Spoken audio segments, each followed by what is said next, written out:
Okay, we're at Ogmore by Sea. This is the end of the deeps, and I'm just planning to go down onto the beach, climb down and see how far we can get. Hopefully we'll get all the way across and explore a few caves. The sea is looking lovely today. It's really blue, which is very unusual for the Bristol Channel. Shows how long we haven't had a westerly wind. Fantastic. Let's go. Climb down these very spiky rocks. Very easy to fall here and twist an ankle, so you have to be very careful. These are all sculpted this way by the waves that break on them.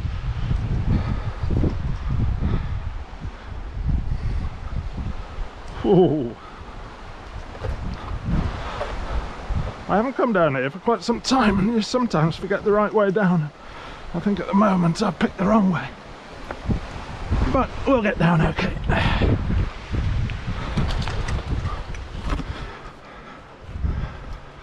See, not much in the rock pools here because it's just so dynamic. So you've just got a few limpets and some small mussel spat. Nearly on the beach now. You have to clamber down about 20-30 foot. So that shows you that's the height of the tide.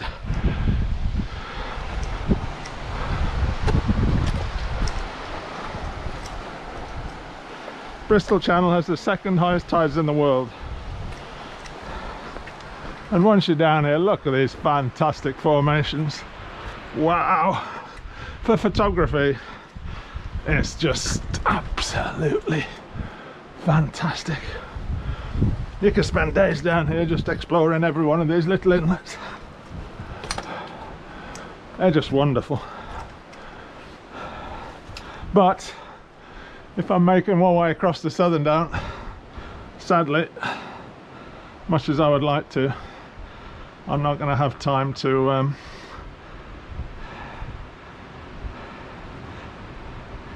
take photos, or not too many. My plan is to try and get as many caves in I can. I've only got about 20 minutes there to low tide, so I haven't got long. So I certainly can't spend a lot of time going in the caves. You see, they start straight away. Here's the first one. Again, at high tide, when the waves come in, they just crash into these caves and send lots of foam and waves splashing back out again. Wonderful. Absolutely wonderful. Lovely and cool inside as well. If that isn't fantastic on a sunny day, I don't know what is really. So that's cave number one. Can't stay because we're on a bit of a mission to get across to the far one. If we don't make it, we get cut off, so there's a bit of an incentive to get it right. So this is cave number, I don't know if you'd call this 3 or 4 really.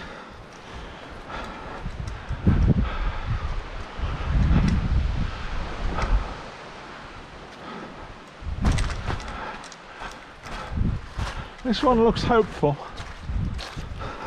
I think it's the right one. It's not the easiest one to get into. Whew, this is exciting.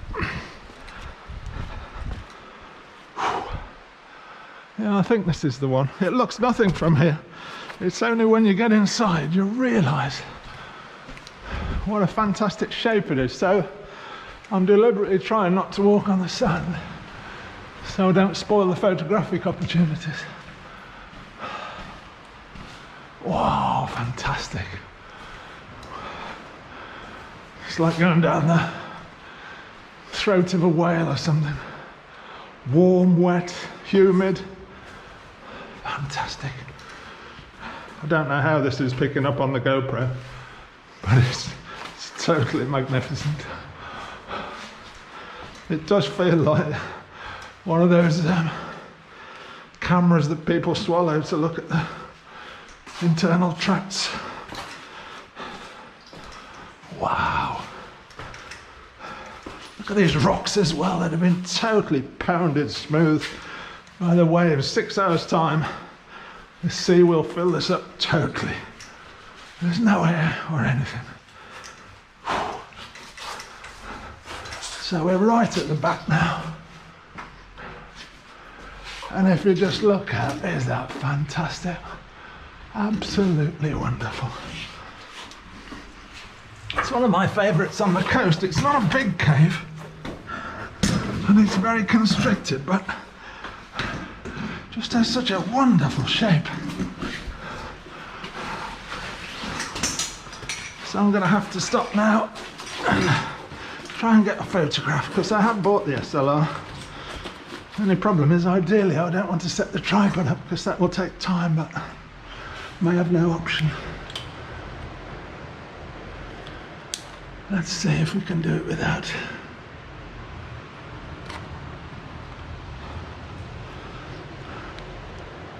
Oh, that's just wonderful. Might be better on I need to get very low, but it might be better on perhaps less light. That's cave number 3, but the second one we've been in. Oh, wonderful.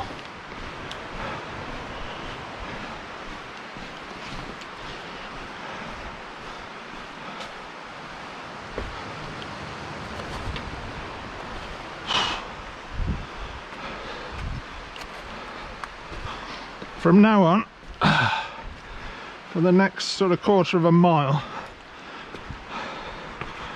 once you get past this little headland up ahead, there's no way back if the tide cuts you off. So you have to get the timing right.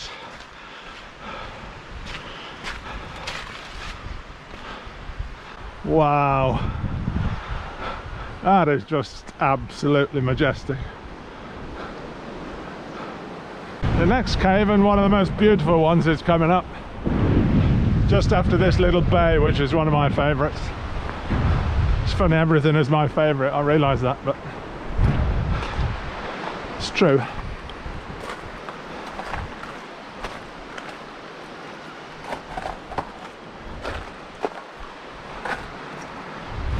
What's especially beautiful about these little beaches, there's no obvious way to walk across them. You just got various options, and you can walk an easy one or a hard one. Wow, just brilliant. So hot today. It's not quite at Sardinian level, but it's very hot. And this is one of my favourite caves. Only because it's got a wonderful feature inside it where it sort of splits in the middle. There's a lovely rock pipit there at the entrance. Is that beautiful? We've got time to quickly pop in this one. Lots of beadlet anemones well into the cave. And you can see this is in the splash zone, so the water will splash up and these will filter feed from the seawater. Also lots of dog whelks.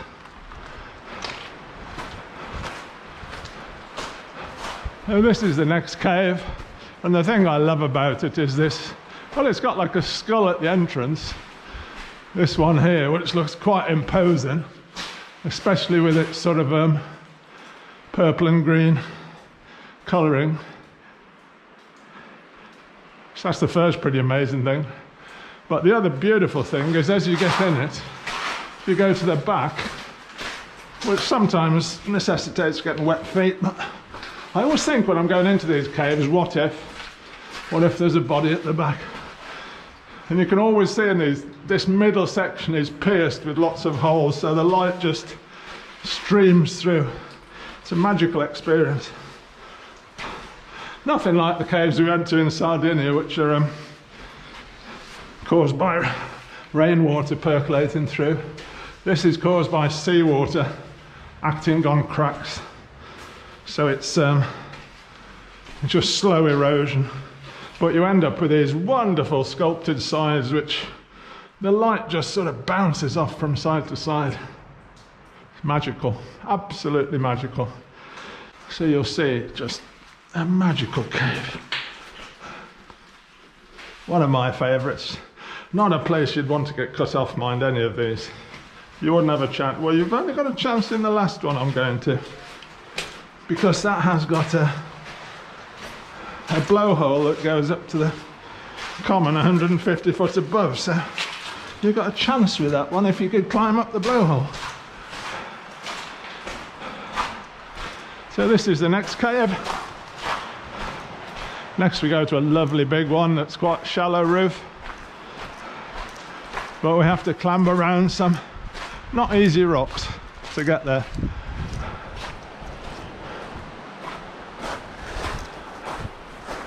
Wow, look at those cliffs. Are they special? Oh, they're covered in very hard rock climbs, much harder than I could climb.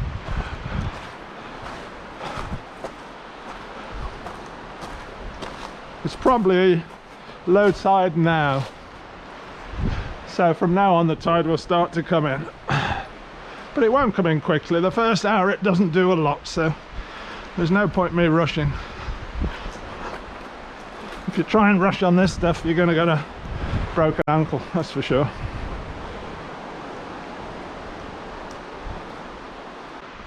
This is another beautiful cave that's got some massive overhangs, but it's quite a shallow one. The roof is not very high.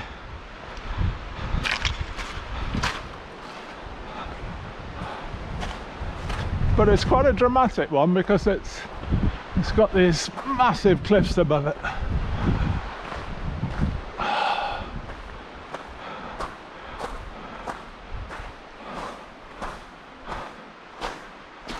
You can imagine when a big sea is running with 30-foot waves just thundering into this. Phew. And you can see the caves like this one are formed at where the unconformity is, because that lower line in the cliff, again, it's carboniferous below, blue purple rock, and Sutton stone above. So that is where the sea will act on that weakness, that unconformity. It just carries on pounding into that crack and slowly opening up any loose stuff. It's magnificent. Look at these pebbles in here, beautiful. And they haven't, a lot of these haven't come from the cliffs. A lot of these are red sandstone and millstone grit. They've come down the rivers and washed up into here. I love this one as well. A beautiful cave, lovely and cool.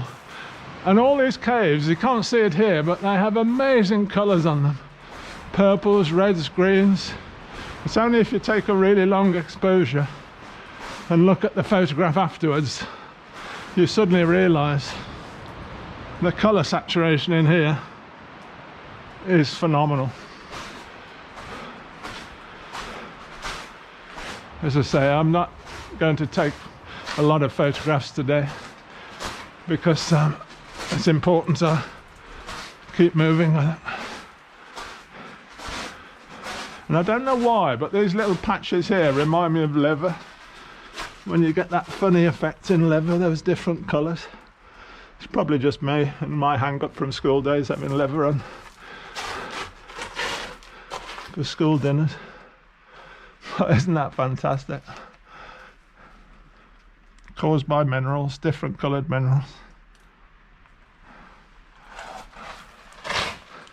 So here we are. We're in the very back of this slot. It's at the base of all those massive cliffs overhead. You imagine if you were in here and the tide came in, you'd just get pushed into this. You'd drown in a tiny little space being pounded. Not a nice way to go. I think you're better off trying to swim your way around. Only one more big cave to go now, but it's quite a way to get there.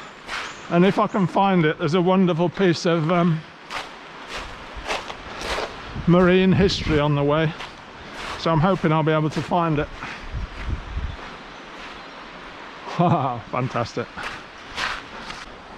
If I can look up for a second, this is what we call Castle Rock. So this is a sea stack, or it's a bit of rock that's been isolated because of erosion, and it's still standing on its plinth of Carboniferous, but it takes a pounding from the waves. I suppose it's got a limited lifespan, but it will certainly outlast us. I used to harbour thoughts of spending a night on Castle Rock. It's on a calm sea like this. You could spend a night on there and the sea would only be a couple of feet below you. If you picked the wrong tide and a very windy day with a big sea got up, you would be smashed to bits. So it's a bit too risky. The other thing that put me off was if someone called the Coast Guard and said, look, there's an idiot sitting on Castle Rock. So I didn't fancy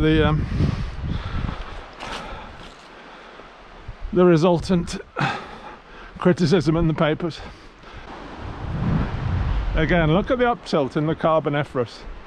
It's almost 45 degrees. Yet the rock above it is horizontal. Of course, it would have all been laid down horizontal in the bottom of shallow seas, and all the creatures that died, if the conditions were perfect, which they often weren't. The reason we don't get millions and millions of fossils is that a lot of the time the creatures would have been eaten by something else, or not be perfect conditions for fossilization. But when there were, oh, there's the peregrine. Listen to that. Fantastic. They nest across here, but this is one of the hardest nests to find. That sounded quite like an alarm call, so it wouldn't surprise me if the nest was near here, and there might be young about, but I haven't got binoculars today, so I'm not going to stop looking. But that's a typical alarm call of a peregrine. One of my favourite birds. So I don't think what you'd call this, the stern post, the rudder post. This is a massive piece of, I can only assume it's iron or steel, that was part of a ship. And it's what, I don't know, 5 meters long by 1.5 meters. It's massive, absolutely massive. Beautiful there. It's presumably been here since a wreck, and it'll stay here for till it erodes to nothing, I suppose.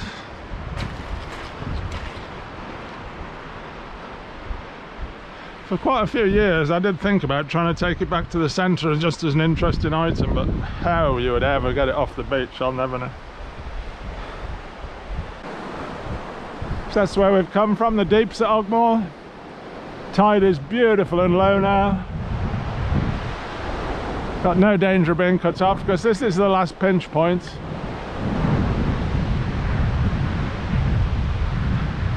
And this is the big cave. Some people call it Davy Jones' locker. Some people call it Blowhole Cave. Another peregrine has just taken off and gone round the point. There he goes.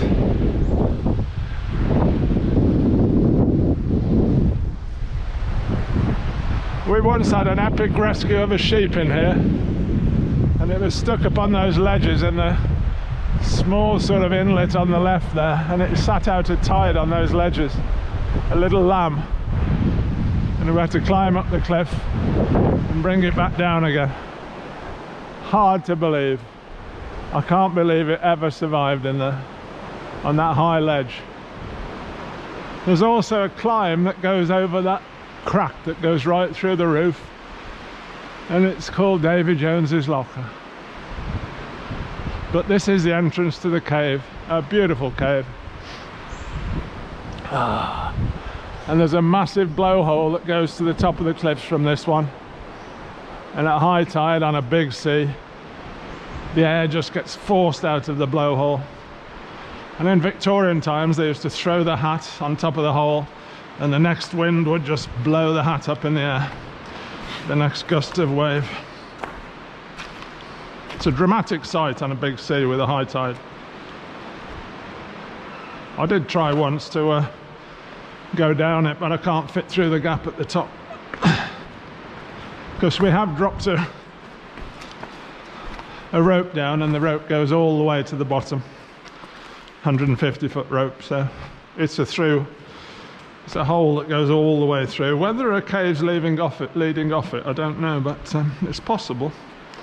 Sometimes this has got sand in the bottom, sometimes rock. At the moment it's got lots of rock. It's got sand at the back, but it's lovely and cool compared to outside. So it gives me a chance to cool down.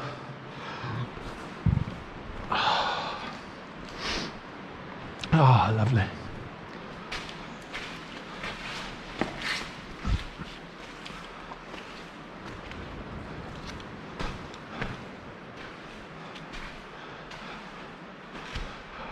There's something about caves. They're just so special. I suppose it's the thought that it's taken so many hundreds of thousands of years to create some of them, just by the slow action of water on rock, especially limestone, virtually always limestone. Now I haven't got my light with me today, but there's a cave that goes off to the right, to the blowhole here, very narrow channel, and under that shelf at the back there's another massive cave opens up, and that goes all the way up to the cliff top. But like an idiot, I didn't bring my